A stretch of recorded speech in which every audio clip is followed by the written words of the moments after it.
Hi ಎಲ್ರಿಗೂ ನಮಸ್ಕಾರ. ಇವತ್ತು ನಾನು ಚಿಕ್ಕದಾಗಿರೋ ಒಂದು ಈವ್ನಿಂಗ್ ವ್ಲಾಗ್ನ ನಿಮ್ಮ ಜೊತೆ ಶೇರ್ ಮಾಡ್ತಾ ಇದ್ದೀನಿ. ಸೊ ಇದು ಸುಬ್ರಹ್ಮಣ್ಯ ಷಷ್ಠಿ ನಡೀತಲ್ವ, ಸೊ ಅವತ್ತು ದಿನ ತೆಗೆದಿರೋ ವ್ಲಾಗು.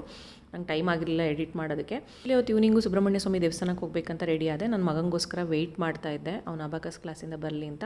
ಅದಾದಮೇಲೆ ನೆನಪಾಯಿತು ಮೀಶೋದು ಒಂದು ಪಾರ್ಸೆಲ್ ಬಂದಿದ್ದಲ್ವ, ಓಪನ್ ಮಾಡಿಲ್ಲ ಅಂತ. ಸೊ ಇದು ಆ್ಯಕ್ಚುಲಿ ಯಾವುದೇ ರೀತಿಯಲ್ಲೂ ರೆಕಮೆಂಡೆಡ್ ವೀಡಿಯೋ ಅಥವಾ ಪೇಯ್ಡ್ ಪ್ರಮೋಷನ್ ಅಲ್ಲ, ಜಸ್ಟ್ ನನಗೆ ಇಷ್ಟ ಆಯ್ತು ಅಂತ ಈ ಸ್ಯಾರಿ ಕವರ್ಸ್ನ ತರಿಸಿದ್ದೀನಿ. ಕಾಟನ್ದು ಸಿಲ್ಕ್ ಸ್ಯಾರೀಸ್ಗಂತ ತುಂಬ ಚೆನ್ನಾಗಿದೆ.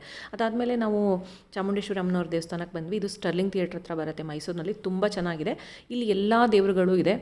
ಶಿವನ ಅಷ್ಟು ಪರಿವಾರದವರು ಇಲ್ಲೇ ಇದ್ದಾರೆ, ಅಮ್ಮನವ್ರು ಇದ್ದಾರೆ, ಸುಬ್ರಹ್ಮಣ್ಯ ಸ್ವಾಮಿ, ಗಣಪತಿ, ಈಶ್ವರ ಎಲ್ಲ ದೇವರು ಇಲ್ಲೇನೇ ಇದೆ. ಸೊ ತುಂಬ ಚೆನ್ನಾಗಿದೆ ದೇವಸ್ಥಾನ. ಅದಾದಮೇಲೆ ಏನಾಯ್ತು ಅಂದರೆ ನನ್ನ ಮಗ ಏನೋ ತಿನ್ನಬೇಕಂತ ಅಂದ. ಸೊ ವೈಟ್ ಸಾಸ್ ಪಾಸ್ತಾ ಇದು ತುಂಬ ಚೆನ್ನಾಗಿ ಸಿಗುತ್ತೆ ಇಲ್ಲಿ ಸ್ಟರ್ಲಿಂಗ್ ಥಿಯೇಟರ್ ಹತ್ರನೇ. ಮೈಸೂರು ಕಾಫಿ ಬಾರ್ ಅಂತಿದೆ, ಅಲ್ಲಿ ತುಂಬ ಚೆನ್ನಾಗಿರುತ್ತೆ. ಒಂದು ಸರ್ತಿ ಯಾರಾದರೂ ಮೈಸೂರಿನಲ್ಲಿದ್ದರೆ ಟೇಸ್ಟ್ ಮಾಡಿ. ಸೊ ಅದಾದಮೇಲೆ ನೆಕ್ಸ್ಟು ಸ್ವಲ್ಪ ಪಾರ್ಸೆಲ್ನ ತೊಗೊಂಡು ಮನೆಗೆ ಬಂದ್ವಿ. ಮನೆಯಲ್ಲಿ ಆಲ್ರೆಡಿ ನಾನೆಲ್ಲ ಅಡುಗೆ ಮಾಡಿಟ್ಟಿದ್ದೆ. ನಮ್ಮ ಸಾಯಂಕಾಲದ ಇನ್ನೊಂದು ಪ್ರೋಗ್ರಾಮ್ ಅಂತಂದರೆ ರಾಮಾಯಣ ನೋಡೋದು. ಸೊ ಊಟ ಮಾಡುವಾಗ ರಾಮಾಯಣನ ವಾಚ್ ಮಾಡ್ತೀವಿ, ಇಲ್ಲಾಂದ್ರೆ ಊಟ ಆದಮೇಲೆ ನೋಡ್ತೀವಿ. ಸೊ ಅದಂತೂ ಕಂಪಲ್ಸರಿ ಇರುತ್ತೆ. ಸೊ ಇದಿಷ್ಟು ಇವತ್ತಿನ ವ್ಲಾಗ್. Thanks for watching.